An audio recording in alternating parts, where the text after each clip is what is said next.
The President of the European Commission travelled from Brussels to Strasbourg last week to attend the first plenary session of 2012 in the European Parliament and the election of its new President, Martin Schulz.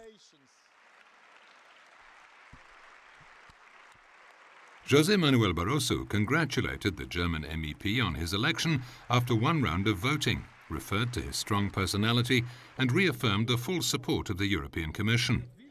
In his speech, President Barroso called on the different political forces to work together for a strong Europe. He also thanked the outgoing President, Jerzy Buzek, who, he said, has presided over this Parliament in an impressive and principled manner in historic and testing times. A few hours later, meeting in the margins of the European Parliament plenary session, the European Commission launched legal action against Hungary.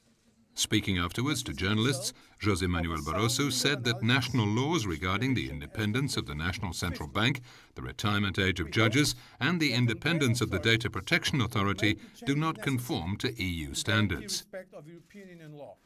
On Wednesday, the European Parliament marked the start of the EU rotating presidency by Denmark by inviting the Danish Prime Minister Helle Thorning-Schmidt to outline her 6-month programme to the MEPs and the European Commission.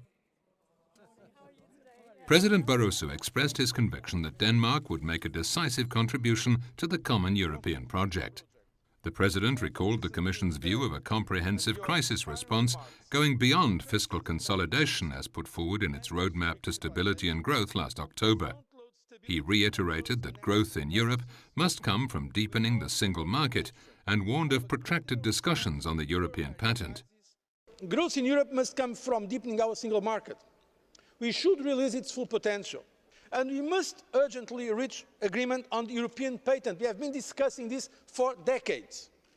I fully expect negotiations on this to be completed early in the Danish presidency. I call on the 3 member states, France, Germany and the United Kingdom, who are holding this up over a side issue of some offices, to swiftly find a compromise. Frankly, it is not acceptable. It is not acceptable that such a crucial initiative is blocked over such a trivial disagreement. Still on Wednesday, in the presence of Hungarian Prime Minister Viktor Orbán, the European Parliament held a debate on the situation in Hungary one day after the Commission launched its infringement procedures against the country. President Barroso, participating in the debate, said the EU must be clear on the values, firm on the principles, fair on the method and sensible on the communication. He underlined the determination of the Commission to do everything in its power to apply EU law in a consistent and objective way and take further steps if needed. The Commission will continue to call for the legislation in question to be modified and made compatible with European Union law.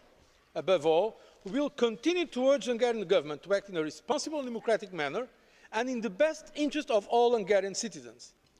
For it is only through a legally stable environment, based on the rule of law, democratic principles and fundamental rights, that the confidence of citizens, of partners and investors can be gained and upheld. In times of economic crisis, this is more vital than ever, apart from being, of course, a question of democratic principles. It is important, I believe, that the message that this debate in the European Parliament sends to the Hungarian people is that we want Hungary to go on being a respected member of the European Union. This should not be a debate against Hungary, but for Hungary and with Hungary. We are asking Hungarian authorities to correct points that raise concerns.